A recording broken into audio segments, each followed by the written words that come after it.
রঙিন এই পৃথিবী সারিতে হইবে, সাদের এই দেহ মাটিতে খাইবে, শূন্য হবে জিন্দেগানি। কার লাগিয়া এত মায়া, এত চোখের পানি রে মন, কার লাগিয়া এত মায়া, এত চোখের পানি। রঙিন এই পৃথিবী সারিতে হইবে, সাদের এই দেহ মাটিতে খাইবে, শূন্য হবে জিন্দেগানি।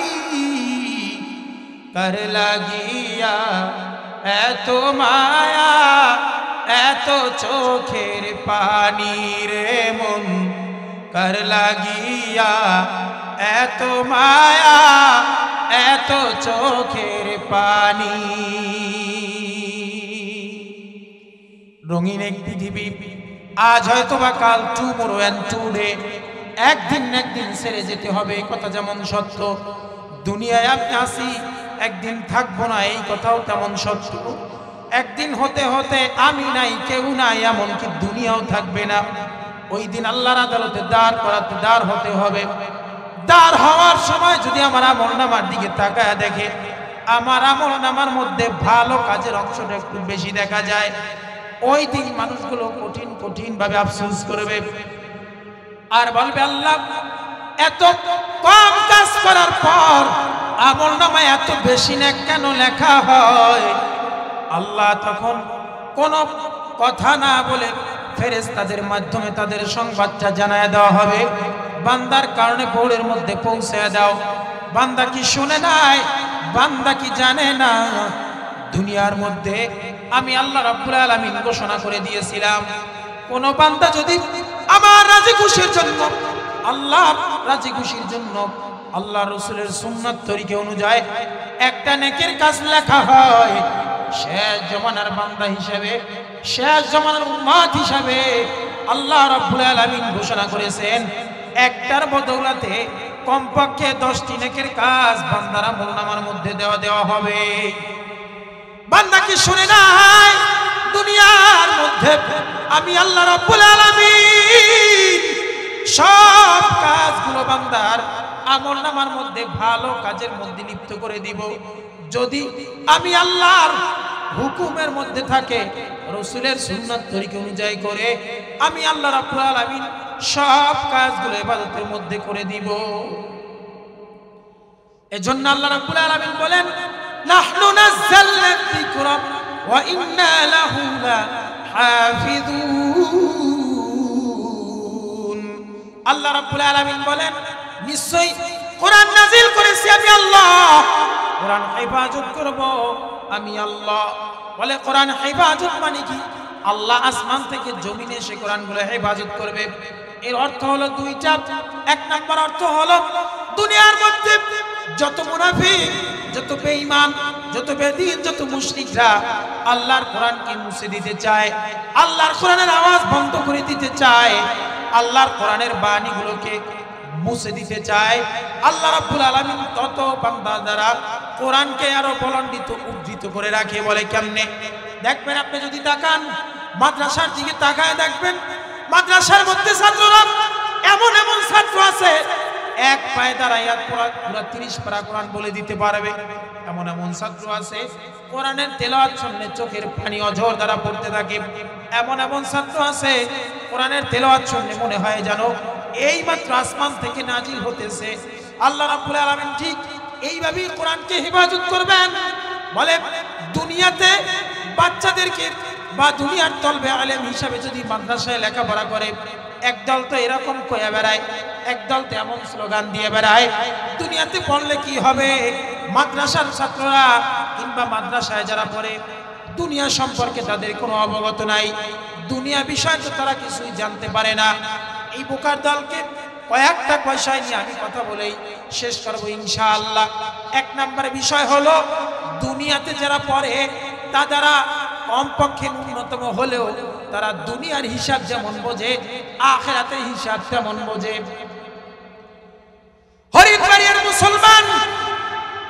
আল্লাহ রাব্বুল আলামিন বান্দাকে সেনসিটিভ কিছু জ্ঞান বুদ্ধি দেওয়ার মধ্যে একটা জ্ঞান একটা বুদ্ধি হলো হিসাব রাখা। দুনিয়ায় দেখবেন যে যত হিসাব রাখতে পারে তার তত দেখবেন লাভবান, যে যত বেগর হিসাব মানে হিসাব ছাড়া হয় তার তত লস হয়। দুনিয়াতে যে যত হিসাব করে তার তত লাভবান, যার হিসাব কম সে দেখবেন যত কোটি কোটি টাকা কামায় তার লাভবান কিন্তু হয় না, কম হয়। ঠিক তদ্রূপভাবে আল্লাহর রাসূলের কোন এক ঘোষণার মধ্যে বলা হয়েছে দুনিয়ার মধ্যে সবচেয়ে হিসাবকৃত বান্দাদের মধ্যে একদল হলো যাদের কাছে আল্লাহর কোরআনটা পৌঁছে গেছে। দুনিয়ার মধ্যে তাদের সাথে ভালো হিসাবী মানুষ আর কেউ হতে পারে না। দুনিয়ার মধ্যে হিসাবী মানুষ যাদের মধ্যে কোরআন আছে, কোরআনের বুঝ যাদের মধ্যে আছে, আল্লাহর রাসূল বলেন তারা সবচেয়ে ভালো হিসাব। এবার দেখেন কোরআনের হিসাব যদি থাকে কি হয়। হযরত রাসূল সাল্লাল্লাহু আলাইহি ওয়াসাল্লামের দ্বিতীয় দমের খলিফা হলো হযরত ওমর, এক নাম্বার খলিফা হলো হযরত আবু বকর সিদ্দিক রাদিয়াল্লাহু তাআলা আনহু। হযরত ওমর ছিলেন অর্ধ জাহানের খলিফা। কিতাবের মধ্যে যখন পাইছি অর্ধ জাহানের খলিফা তখন মনের মধ্যে একটা কৌতূহল জাগলো, অর্ধ জাহান মানে কতটুকু হবে? অর্ধ জাহান তো বুঝলাম, এই জাহানটা কত বড়, জাহানের অর্ধ সংখ্যা মানে অর্ধেকটা কতটুকু হবে? সায়েন্স এটাকে পরিপূর্ণ গবেষণা দেখা যায়। মোটামুটি একটা হিসাব রাখতে করাইছে যে বাংলাদেশ আছে, বাংলাদেশের মতো এক নয় দুই নয় 200 বাংলাদেশ জোড়া করলে যতটুকু পরিমাণ হয় এতটুকু পরিমাণ এরিয়া ছিল হযরতে ওমরের রাজত্বের এরিয়া। জোরে বলেন সুবহানাল্লাহ। কত? বাংলাদেশের মতো 200 বাংলাদেশ জোড়া করলে এবার বাংলাদেশ কত বড় আপনি আমি হিসাব করে দেখেন। এই বাংলাদেশ অনেক অনেক হাজার হাজার মানুষ আছে, বাংলাদেশের এক প্রান্ত থেকে আরেক প্রান্তে এখন পর্যন্ত যেতে পারে নাই। কিন্তু এই বাংলার মতো 200 বাংলাদেশ জোড়া করলে যতটুকু পরিমাণ হয় এতটুকু পরিমাণ ছিল হযরতে ওমরের রাজত্বের এরিয়া। ওই এরিয়ার মধ্যে কিতাবের মধ্যে পেয়েছি বাঘ আর হরিণ এক গুহার কিনারে দাঁড়াইয়া পানি পান করত। বাঘ হরিণের দিকে তাকায়া, বাঘ হরিণের দিকে কুদৃষ্টিতে তাকাইয়া মন্ত্রণা মাথার মধ্যে নিতে চাইতো না, পারতো না। কারণ জানতে দুনিয়ার মধ্যে আমি যদি এই মুহূর্তে বাঘ আমি শক্তিশালী আছি, আজকের হরিণের দিকে আক্রমণ করলাম ঠিক এই মুহূর্তে, কিন্তু যদি ওমরের হাতে ধরা পড়ে যাই আমি বাঘের অফিসার থেকে ওমর রেহাই দিবে না। মূল কথা হলো হযরত ওমর রাদিয়াল্লাহু তাআলা আনহু ছিলেন রাসূলের 2 নাম্বার দ্বিতীয় নাম্বার খলিফা। এই হযরত ওমরের সময় কাহিনী ছিল হযরত ওমর মরুভূমির মধ্য থেকে দৌড়ে যাচ্ছিলেন। মরুভূমির এক দেশ থেকে পদদেশ থেকে অন্য একটা জায়গায় যাচ্ছেন। হঠাৎ করে প্রতিমধ্যে হযরত ওমরের তৃষ্ণার্ত পেটের মধ্যে বড় ক্ষুধা, এমন তো তীব্র রোদের কারণে হযরত ওমরের এমন পানির পিপাসা লেগে গেল, ডানে বামে সামনে পিছে তাকায় কোথাও কোনো পানি তো ভালো কিছুই দেখা যায় না, শুধু বালু আর বালু দেখা যায়। হযরত ওমর এবার তৃষ্ণার্ত অবস্থায় উপরের দিকে তাকায় ডাক দিছে, আল্লাহ এই মুহূর্তে যদি কোনো খানা কোনো পানির ব্যবস্থা পাই। ভাবতে ভাবতে সামনের দিকে তাকায় দেখে একটা রাখাল দেখা যায়, রাখাল কিছু বকরি ডানে বামে চড়াচ্ছে। রাখালের উদ্দেশ্যে রওনা দিলেন হযরত ওমর। যাওয়ার পর রাখালকে দেখা রাখালের দিকে তাকায় দেখে একটা পাত্র হাতের মধ্যে নিয়া রাখাল বালু, রাখাল ওই বকরি থেকে দুধ দহন করতেছেন। একটা বকরি থেকে দুধ দহন করার পর দুধগুলা খাবে, হাতের মধ্যে নিয়া পথিকের দিকে তাকায় রাখাল চুমুক দিয়ে খেয়ে ফেলছে। হযরত ওমর তার কাছে গিয়ে দাঁড়িয়ে বলতেছে, বাইরে আমি তোমার কাছে একটা জিনিসের জন্য আসছি, সেটা হলো আমি এই মুহূর্তে বর্তমানে খুব ক্ষুধার্ত এবং তৃষ্ণার্ত। তৃষ্ণা আমার কলিজাটা ফেটে যাবে এমন অবস্থা। তুমি যদি পারো আমাকে একটু দুধের ব্যবস্থা যদি করতে, ওই যে তোমার একটি বকরি আছে, বকরি থেকে দুধ দহন করে যদি আমাকে একটু দাও, আমি ওমর খাইতাম, আমার তৃষ্ণাটা মিটে যাইতো। তখন রাখাল ডাক দেয়া বলে, পথিক আপনাকে আমি তো চিনি না, কিন্তু মূল বিষয় হলো আমার এই মুহূর্তে আপনাকে দুধ দেওয়া সম্ভব পসিবল নয়, কারণ আমি যেই রাখালের বকরি চড়াই ওই রাখালের নিষেধ আছে অপরিচিত কাউকে দুধ দেওয়া যাবে না। বরং তার কাছে যদি অনুমতি থাকতো আজকে রাতে আপনাকে আমি দুধ দিতাম, কিন্তু তার কোনো অনুমতি না থাকায় আপনাকে আমি দিতে পারলাম না। একদম দুঃখিত অবস্থায় সেখানে বসে রইলেন। ওমর এবার পরিচয় না দিয়ে তার কাছে ডাক দিয়া তার দিকে তাকাইলেন। আশ্চর্য হয়ে ডাক দিছেন, ভাই আসলে কি তুমি সত্যি কথা বলতেছো? তুমি তোমার ওই মনিবকে কি তুমি মান্য করতেছো বিধায় এই মুহূর্তে তো তোমার মনিব তোমার রাখাল দেখবে না? বলে না দেখুন, কিন্তু দেখেন তার তো কোনো অনুমতি আমার নাই বলে আমি পারতেছি না। ওমর কি তৃষ্ণার্থ এবং ক্ষুধার্ত অবস্থায় মধ্য দিয়ে মনে মনে খুশি হয়ে গেলেন, কারণ আমার এত বড় রাজত্বের এরিয়ার মধ্যে এমন একজন লোক পাইলাম, সাধারণ রাখাল, কিন্তু রাখাল বেশ এত সুন্দর সততা আমার সামনে দেখাইল। খুশি হয়ে গেলেন। খুশি হওয়ার পরে নিজে নিজে চিন্তায় ডুবে বললেন, নিজে নিজে ভাবতেছেন কিরে আসলেই কি রাখাল সত্য কথা বলে নাকি কোনো লোভ লালসা তার ভিতরে আছে নাকি ট্রাই করি। এবার রাখালের দিক তাকায় বলে, রাখাল বাইরে সুন্দর একটা ছোট একটা সমাধান আপনাকে তোমাকে বলি, শোনো, তুমি দুধ হয়তো দাও নাই, মালিকের অনুমতি নাই, কিন্তু এই মুহূর্তে একটা বিষয় তুমি করতে পারো, সেটা হলো আমার পকেটে আছে টাকা, তুমি টাকা নিয়ে যাও, বিনিময়ে তুমি একটা দুধের বকরি আমার কাছে বিক্রি করে দাও, বিনিময়ে তোমার দুইটা লাভ হবে। এক নম্বরে তুমি আমাকে সাহায্য সহযোগিতায় হাত বাড়ায় দিলা, দুই নম্বরে তোমার বেতনের আলাদা তুমি অগ্রিম একটা টাকা তুমি পাইলা। রাখাল এবার তার দিকে তাকায় বলতেছে, পথিকরে ও ফকির ভাই, আপনাকে আমি চিনি না, তবে আপনি দেখেন, আপনি জানেন না প্রতিদিন রাখাল যখন মালিকের কাছে গিয়ে বকরিগুলা বুঝ করে দিয়ে আসি, রাখাল আমার সামনে বসে, মনিব আমার সামনে বসে, আমি রাখাল তার সামনে যখন বুঝ করে দেই, একটা একটা একটা একটা করে বকরিগুলা গুইনায়ের পরে সে আমাকে বিদায় দেয়। বকরিগুলা গোনা শেষ হওয়ার পরে যখন বলবে কই একটা বকরি কম কেন, বলেন ওই সময় আমি কি উত্তর অ্যান্সার দিব?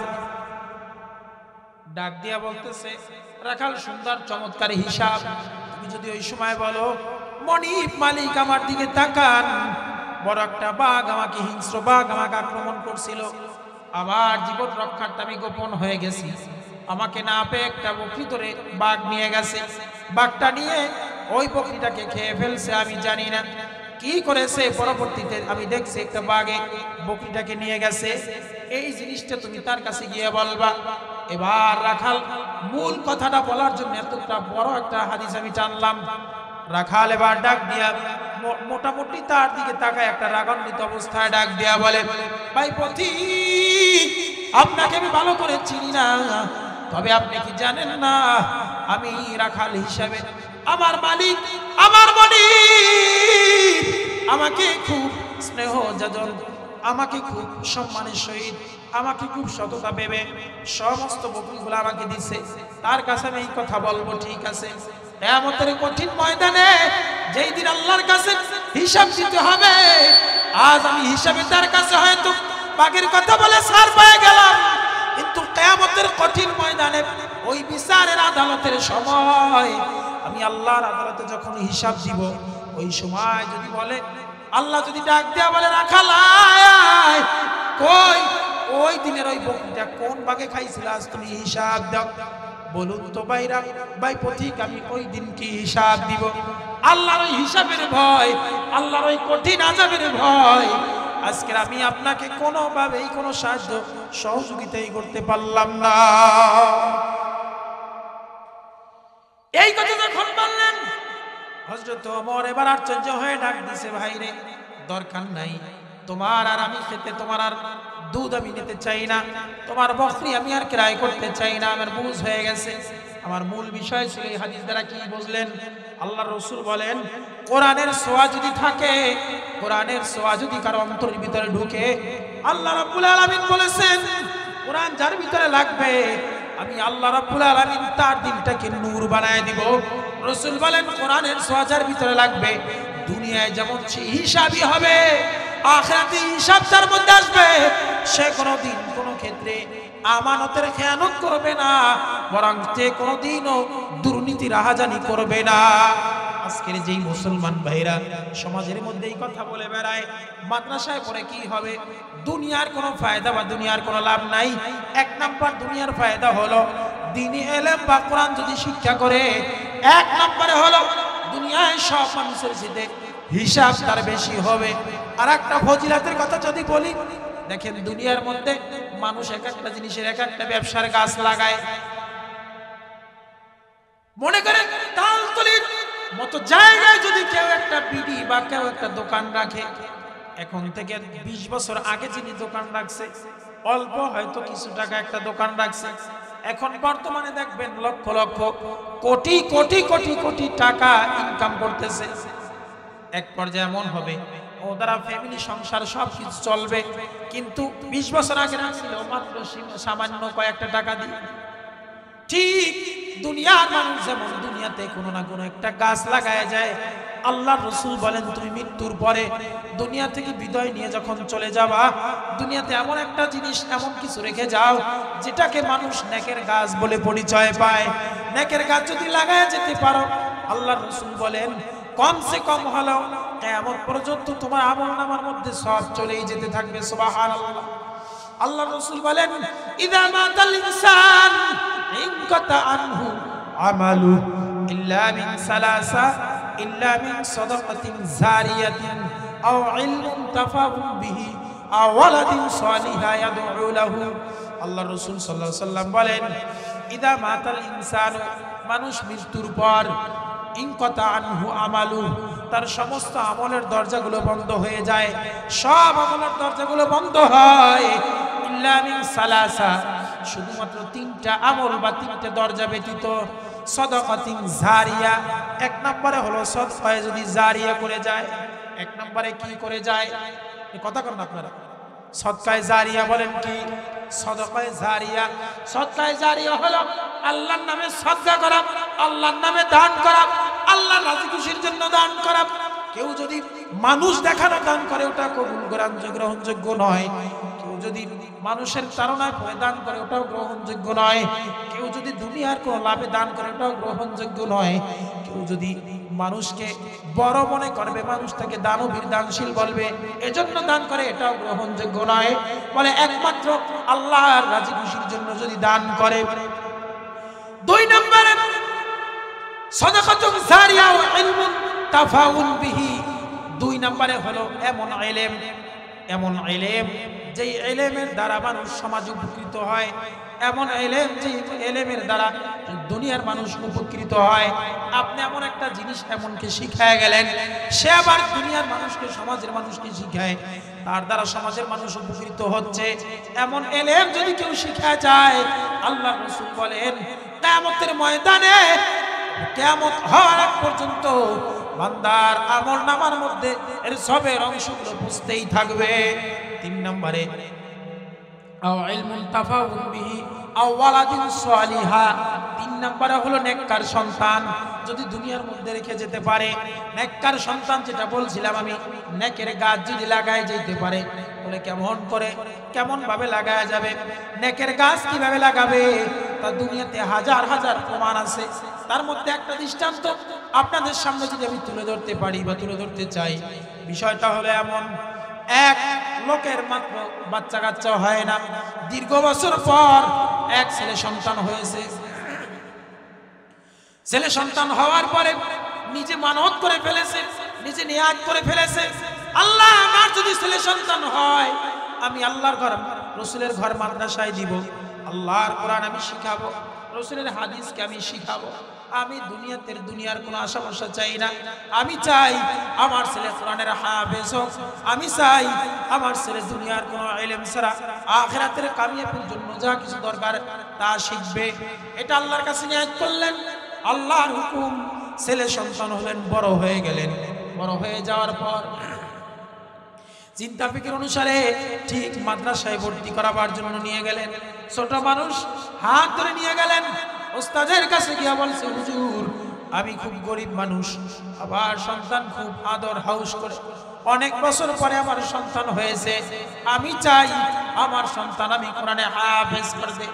সর্বশেষে উস্তাদের হাত ধরে একটা কথা বললেন, হুজুর দুনিয়া থেকে যদি বিদায় নিয়ে চলিয়াও যাই, আপনার হাত ধরে বললাম আমার সন্তান যেন হাফেজ হয়, আমার সন্তান যেন আলেম হয়, এটা আমার কাম্য, আর কিছু চাওয়ার নাই আমার। এই কথা যখন বললেন, দীর্ঘ কয়েক মাস কয়েক বছর যাচ্ছেন, 2-1 বছর যেতে না যেতেই আল্লাহর বান্দা দুনিয়া থেকে এক অ্যাক্সিডেন্টে দুনিয়া থেকে বিদায় নিয়ে চলে যান। বিদায় নিয়ে যখন চলে গেলেন, বাচ্চাটা কাঁদতেছেন, বাবা বাবা বলে চারদিকে তাকায়, কিছুই দেখতে পায় না, লেখাপড়া কেমন জানি ভেঙে ভেঙে যাচ্ছে। কিন্তু ওই যে উস্তাদ, ওই যে কোরআনের হাফেজ উস্তাদ বসে আছে, ওই লোকটার খুব ভাবে মনে পড়তেছে, এই লোকটা তো মৃত্যুর আগে আমার কাছে ছাত্র ভর্তি করাবার সময় সন্তানকে হাতে দিয়া হাত ধরে একটা কথা বলছিল, তার সন্তানকে হাফেজে কোরআন বানাবে। এমন ইতিহাস কিন্তু দুনিয়াতেও খুব হয়, এমন ইতিহাস কিন্তু সমাজের মধ্যে আছে, এমন ইতিহাস কিন্তু আমাদের মাদ্রাসায় দেখা যায়, এমন ইতিহাস কিন্তু আলীর বন্দর দরবারের মাদ্রাসায় আছে। ঠিক কিনা বলেন? আরে কথা কয় না, ঠিক কিনা বলেন? ভাইরা আমার, আল্লাহর বান্দা এই কথা বলে যখন দুনিয়া থেকে চলে গেলেন, ওই হাফেজ সাহেব খুব মনের মধ্যে আশা নিয়ে সন্তানকে এবার লেখাপড়া করাচ্ছেন ওই ছাত্রকে। এবার সন্তান আস্তে আস্তে বড় হচ্ছে, কোরআনের হাফেজ আস্তে আস্তে হয়ে যাচ্ছে। হতে হতে যখন বড় হয়ে গেল, কোরআনের হাফেজ হয়ে গেল, কোরআনের হাফেজ হওয়ার পর দুনিয়া থেকে বিদায় নিয়ে যখন ওই লোক চলে গেল, কোরআনের হাফেজ হওয়ার পরে ওই বান্দা বসে থাকে না। দীর্ঘদিন পরে ওই গ্রামের মধ্যে বড় একটা মাহফিলের আয়োজন হলো। মাহফিলের আয়োজন যখন হয়, তখন এক আল্লাহর ওলি ওখানে মাহফিল করতে আসে। মাহফিল শেষে আল্লাহর ওলি স্বপ্নে দেখতেছেন, বান্দা যখন ঘুমিয়ে গেলেন, আল্লাহর ওলি ঘুমের মধ্যে স্বপ্নে দেখতেছেন, মাহফিল শেষ হওয়ার পর এলাকার যত মুদ্রিগণ আছে, এলাকার যত কবরবাসীরা আছে, যেমন এখানে আজকে 2 দিন ব্যাপী মাহফিল, কথা ঠিক কিনা? কথা কন, 2 দিন মাহফিল না? আজকে শেষ দিন, মাহফিল শেষ হয়ে যখন বাড়িতে চলে যাই, আমরা গিয়ে ঘুমাই, অন্য কোনো কাজে থাকি, কিন্তু এলাকার যত মুদ্দাররা আছে, কবরবাসী যারা আছে, তারা কিন্তু ঘুমিয়ে থাকে না। মাহফিল শেষে অসংখ্য নেক এখানে পড়ে থাকে, অসংখ্য সওয়াবের এখানে পড়ে থাকে। কত বান্দার চোখের পানির কারণে এখানে বসে গুনাহ মাফ হয়ে গেছে। ওই যে কবরবাসীরা এবার এখান থেকে আসে, আসার পর দাপনের কাপড়কে টুকরের মতো বানায়া, পাত্রের মতো বানায়া নেকগুলো টোকাতে থাকে। নেকগুলো টোকায়া নিজের অংশে করে নিয়ে যায়, কারণ ওই নেকগুলো তাদের হিসাবের জন্য কাজে লাগতে পারে। ঠিক আল্লাহর ওলি স্বপ্নে দেখতেছেন, মাহফিল যখন শেষ হয়ে গেল, সব মানুষগুলো কবরবাসীর উঠে উঠে টোকাচ্ছে, কিন্তু একটা লোক দেখতেছে, মাথার মধ্যে কেমন জানি একটা নূরের টুপি দেখা যায়, গায়ের মধ্যে ভালো একটা পোশাক দেখা যায়, এরকম একটা চেয়ারের মধ্যে বসে, মাঠের মধ্যে বসে বসে সাদা আঙুল উঁচা করে করে সমস্ত মানুষের নেতৃত্ব দিচ্ছেন। ওই লোকটা ডানে বামে দেখাচ্ছেন, তাকাচ্ছেন, একটা আঙুল দিয়া দেখাচ্ছেন। ঠিক এই ঘটনা দেখে আল্লাহর ওলি স্বপ্নের মাধ্যমে তার কাছে চলে আসলেন। তার কাছে এসে ডাক দিচ্ছেন, ভাই রে, আমি আপনার কাছে একটা প্রশ্ন করতে চাই, আপনি কি কত বড় হুজুর নাকি আল্লাহর ওলি নাকি কোনো কিছু? আসলে এই বিষয়টা জানার বিষয়। ডাক দেয়া বলে, হুজুর না। বলে, কেমনে তাহলে?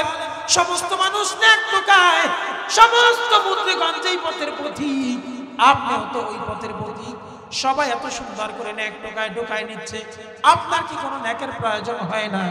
লোকটা ডাক দিয়ে বলে, আল্লাহর ওলি রে, ভালো প্রশ্ন করছেন, তবে আমার কোনো নেকের প্রয়োজন হয় না, কারণ দুনিয়ার মধ্যে তাদের কোনো নেক আসলে এমনটা নাই।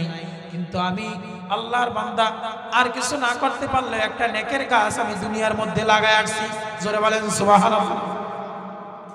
দুনিয়ার মধ্যে আমি একটা নেকের গাছ লাগাইছি, ওই নেকের গাছ থেকে আমার এখন নেক আসতেছে, আমার আর নেক টোকাবার প্রয়োজন হয় না। এবার ডাক দেয়া বলে, কেন? আসলে কি বা নেকের গাছ লাগাইছে? আল্লাহর কাছে ডাক দেয়া বলছে, আগামী যখন দিনে ঘুম আপনার ভাঙবে, দিন সকালবেলা যখন হবে, সকালে আপনি একটা বাজার আছে, অমুক বাজার, বাজারের নাম বললেন, বলে এই বাজারে চলে যাবেন। বাজারে যাওয়ার পর বাজারে গিয়ে যখন আপনি অলির মধ্যে গলিতে তাকাবেন, একটা হোটেল দেখতে পাবেন, হোটেলের মধ্যে সমস্ত কর্মচারী কাজ করতেছে, কিন্তু একটা ফুটফুটে এক যুবককে দেখতে পাবেন, যুবকের দিকে তাকায় দেখবেন যুবকের হাত কাজ করতেছে, যুবকের পা দিয়া কাজ করতেছে, হাঁটতেছে, কিন্তু মুখের দিকে তাকায় দেখবেন মুখের দুটো ঠোঁট নাইরা নাইরা কি জানি যুবক পড়তেছে। ওর কাছে গিয়ে জিজ্ঞাসা করবেন তোমার নাম কি, তোমার পরিচয় কি, তোমার বাবা কোথায়? ওর কাছে যখন জিজ্ঞাসা করবেন সবগুলো আপনি জানতে পারবেন। এই কথা বলে ঘুম ভেঙে গেলেন। আল্লাহর ঠিক তার কথা অনুসারে বাজারে চলে গেলেন। বাজারে যাওয়ার পর ঠিক এই হোটেলে চলে গেলেন। যাওয়ার পর দেখতেছে ঠিক কেমন এক যুবককে ঠোঁট দুটো নড়তেছে। তার কাছে গিয়ে দাঁড়ালেন, সালাম দিলেন। ওয়ালাইকুম আসসালাম উত্তর যখন দিলেন, বলতেছে বাবা আমি তোমার কাছে আসছি, আমি কিছু কেনার ক্রয় করার জন্য আসি নাই। কি বাবা বলেন আপনি? বলে বাবা তোমার নাম? বলে আমার নাম হলো আব্দুল্লাহ। বলে বাবা তোমার বাবা কোথায়, তোমার পরিচয়টা একটু জানতে চাই। এবার ডাক দিয়া বলে সব পরিচয় খুলে বললেন। যখন বাবার কথা, বাবা কোথায় এই কথা যখন বললেন, আল্লাহর বান্দা যুবক দুই চোখের পানি ছেড়ে দিয়ে ঝরধারা কান্না করে বলতেছেন হুজুর দীর্ঘ কয়েক বছরের মনের ভিতরে ধাউ দাউ নিবানো আগুন ছিল, আগুনটা আপনি জ্বালায় দিলেন আমার। এখন আমার বাবা দুনিয়ায় নাই। বলে কোথায় গেছে? বলে এমন এমন একদিন আমাকে আমার হেফজখানায় দিয়ে আসছিল, সব কাহিনীগুলো বললেন। বলে এইখানে এই অবস্থা কেন? বলে আমি হাফেজ হওয়ার পর কোথাও কোনো এমন বড় কোনো চাকরি পাই না, সংসারটা আমার চালাতে হয়, সব কিছু দেখতে হয়, কিন্তু সততার এই বিশাল এক বিকট ঘটনা দেখে, সততার এই সমৃদ্ধ বিষয়টা আমার দেখে এই যে দোকানের মালিক, এই হোস্টেলের মালিক ভালোবেসে আমাকে এখানে চাকরি দেয়, মোটা অঙ্কের মাশাআল্লাহ বেতন আমাকে প্রতিদিন প্রদান করে, এই অনুসারে আমি এখানে আসি। বলে ঠিক আছে, একটা বিষয় বুঝলাম না, দেখলাম সবাই কাজ করতেছে, মুখ দিয়ে কথা বলে, তুমি অন্য কোনোই কথা বলো না, জোরে কোনো আওয়াজ তুমি করো না, পা দিয়ে হাঁটতেছো, পা তোমার দাঁড়িয়ে আছে, হাত দিয়ে তুমি বিভিন্ন জিনিস ভাজি করতেছো, হাত দিয়ে কাজ করতেছো, কিন্তু দেখলাম ঠোঁট দুটো রুই মাছের মতো টপ টপ টপ টপ করে নড়তেছে, কি তুমি মুখ দিয়া পড়তেছো? এবার আল্লাহর বান্দা যুবক হুজুরের দিকে তাকায় বলে হুজুর কি বলবো, দেখেন আমার বাবা তো দুনিয়ায় কোনো কিছুই রেখে যেতে পারে নাই, লক্ষ লক্ষ টাকা নাই যে আমি দান করবো বা সদকা করবো, এমন কোনো বিষয় আমার নাই। আমার বাবা আশা করেন দুনিয়াতে আমাকে বড় কোনো চাকরির প্রাধান্য করে যায় নাই, আমার বাবা দুনিয়ার কোনো লেখাপড়া আমাকে করায় নাই, কিন্তু আমি কি করতে পারি আমার বাবার জন্য? আমি এবার একটা চেষ্টা ফিকির নিয়ে প্রতিদিন আমি যখন সকালবেলা বাড়ি থেকে বের হই, ফজর নামাজ যখন মসজিদে পড়তে যাই, ফজরের নামাজ পড়িয়া নামাজের মুসল্লায় বসিয়া আমি প্রথম দিকে শুরু করি আমার বাবার জন্য। আমি যেই কোরআনকে হেফজ করেছি, আমি যেই কোরআনকে আমি পড়েছি, এই কোরআনকে আমি পড়া শুরু করি, প্রথম থেকেই শুরু করি আলহামদুলিল্লাহি রাব্বিল আলামিন আর রহমানির রহিম মালিক ইয়াউমিদ্দিন ইয়াকা না'বুদু ওয়া ইয়াকা নাস্তাঈন ইহদিনাস সিরাতাল মুস্তাকিম সিরাতাল লাযীনা আন'আমতা আলাইহিম গায়রিল মাগদুবি আলাইহিম ওয়ালাদ-দাল্লিন আলিফ লাম মিম যালিকাল কিতাবু লা রাইবা ফীহি হুদাল লিল মুত্তাকিন। আল্লাহু আকবার। এরকম করতে করতে আমি একদম সর্বশেষে প্রতিদিন আমি কাজ করি, হাত আমার কাজ করতে থাকে, পা আমার কাজ করে, কান দিয়ে অন্য কিছু কোথাও কোনো দরকারি জিনিস হলে শুনতে থাকি, কিন্তু মুখ দিয়ে কোনো কথা আমি বলি না। মুখ দিয়া সর্বত্র সব সময় সারা দিন আমি আল্লাহর কালাম, আল্লাহর কোরআন তেলাওয়াত করতে থাকি। যখন দিন শেষ হয়ে যায়, রাত্রিবেলা যখন এশার সময় মসজিদে আবার যখন নামাজের মুসল্লায় যাই, এশা যখন হয়ে যায়, নামাজ যখন পড়ে সালামটা ঘুরায়া আল্লাহর দরবারে আমি একদম সর্বশেষের সূরা নাস শেষ করি। শেষ করার পরে আল্লাহর দিকে তাকায়া দুটো হাত আমি আল্লাহর দিকে পাতিয়া, দুটো হাত বাড়ায়া মুনাজাতের মধ্যে আল্লাহর কাছে আমি দোয়া করতে থাকি, বলি আল্লাহ সারাদিন কাজের ফাঁকের মধ্যে, সারাদিন ব্যস্ততার মধ্যে, সারাদিন কর্মের মধ্যে যতখানি তিলাওয়াত আল্লাহ করেছি, তিলাওয়াতের সমস্ত সবটুকু রূহের মাগফিরাতের জন্য আমার আব্বার আমলনামার মধ্যে আমি পৌঁছে দিলাম। শুধু তাই না, আল্লাহর ওলির হাত ধরে সর্বশেষে ডাক দিয়া বলে, হুজুর আল্লাহর জাতের কসম করে বলি, আল্লাহর জাতের কসম করে বলি, রাত্রে যখন আমি ঘুমায় যাই, এশার নামাজ পড়ে যখন ঘুমাই, আমি রাত্রে বেলা স্বপ্নে দেখি আমার বাবা প্রতিদিন আমাকে বলে, আব্বা জান, আমার বাবা আমাকে বলে, বাবা সন্তান শুনো, তোমার এই প্রতিদিনের এই কোরআন তেলাওয়াতের সবের উসিলায় আল্লাহ রাব্বুল আলামিন আমার কবরকে তো maaf করেছেন এবং সমস্ত মুর্দারদের সর্দার লিডার আমাকে বানায়া স্বর্ণের চেয়ারের মধ্যে বসায়া নূরের টুপি মাথার মধ্যে দিয়া আমাকে সর্বত্র সর্ব উচ্চ মাকাম সম্মানের স্থানে আল্লাহ রাব্বুল আলামিন নিজ হাতে আমাকে বসায়া দিয়েছে। আল্লাহু আকবার, আল্লাহু আকবার। এজন্য আমি বলি ভাইরা, দেখেন দুনিয়াতে আমরা বলতে থাকি মাদ্রাসায় পড়লে কি হবে, দ্বীনি ইলম শিখলেই বা কি হবে, দুনিয়া কিছু বুঝে না। দেখেন দুনিয়া যারা বুঝে, যারা বাংলা লাইন পড়ে, জেনারেল লাইন পড়ে, কোরআনকে তুচ্ছ মনে করে, কোরআনকে ছোট মনে করে, তারা যেমন মাছকে মাছ বলে খায়, আর যারা দ্বীনের লাইনে পড়ে তারাও কিন্তু মাছকে মাছ বলে খায়। তারা যেমন দুনিয়াগুলো শিখছে, যেমন কোনো কিছুর কোনো শিক্ষা প্রয়োজন হয় না, যেমন দুনিয়াতে তাল গাছকে তাল গাছ বলতে আলাদা কোনো শিক্ষার প্রয়োজন হয় না, দুনিয়াতে গরুকে গরু বলতে কোনো শিক্ষার প্রয়োজন হয় না। অশিক্ষিত যে সেও গরু বলে, শিক্ষিত পারসন সেও গরু বলে। দুধ যেমন সাদা মুখে দিলে শিক্ষিত পারসন দুধ দি বলে, অশিক্ষিত কিছুই জানে না সেও দুধ বলে। ঠিক কি না কথা কেনা, ঠিক কি না? আলাদাভাবে কি হলো বাজান, দুনিয়ার শিক্ষাকে আপনাকে কি বানালো? দুনিয়ায় সমসাময়িক যদি সম্মান দেয়, আখিরাতে কোনো সম্মানের স্থান পাওয়া যায় না যদি কোরআনের শিক্ষা, কোরআনের ছোঁয়া না থাকে। কিন্তু ব্যক্তিত্ব হিসাবে যদি দ্বীনি লাইন মাদ্রাসা বলেন কিংবা কোরআনের ছোঁয়া বলেন, হাদিসের ছোঁয়া অনুসারে যদি আপনি দুনিয়া থেকে যেতে পারেন, দুনিয়ায় যেমন সম্মান, আখিরাতে মৃত্যুর পরে নেকের গাছ হিসেবে আপনার কিয়ামত পর্যন্ত নেক সব যেতেই থাকবে। বলেন সুবহানাল্লাহ। এজন্য বলি, আমি সর্বত্র শেষ দিকে আপনাদের বলতে আহ্বান করতে চাই, দেখেন আমরা দুনিয়ায় চিরস্থায়ী নয়, ক্ষণস্থায়ী দুনিয়ায়। ক্ষণস্থায়ী দুনিয়াকে, কোরআনকে ভালোবাসতে হবে, একদিন কোরআন বিজয় হবে। ঠিক আল্লাহ রাব্বুল আলামিন বলেন, নাসরুম মিনাল্লাহ, নাসরুম মিনাল্লাহ ওয়া ফাতহুন করিব ওয়া বাশশিরিল মুমিনিন। দুনিয়াতে একদিন কোরআনের বিজয় হবে যদি তুমি মুমিন হও। আল্লাহ যেহেতু ঘোষণা কোরআন বিজয় হবে, আপনাদের কাছে এই যারা আছেন আমি প্রশ্ন করতে চাই, আল্লাহর কথা কি কোনোটা মিথ্যা কিছু মনে হয়? কথা কোন না, আল্লাহর কথা কি মিথ্যা মনে হয়? আল্লাহ বলছেন কোরআন বিজয় হবে, ঠিক একদিন কোরআনের হুকুমায়ন কায়েম হবে, কোরআন একদিন বিজয় হবে ঠিক। কিন্তু আপনি আমি থাকবো না, আপনি আমি থাকবো না, কিন্তু কোরআনের গাছটা লাগায়া যাই, কোরআনের নাকের গাছ লাগায়া যাই।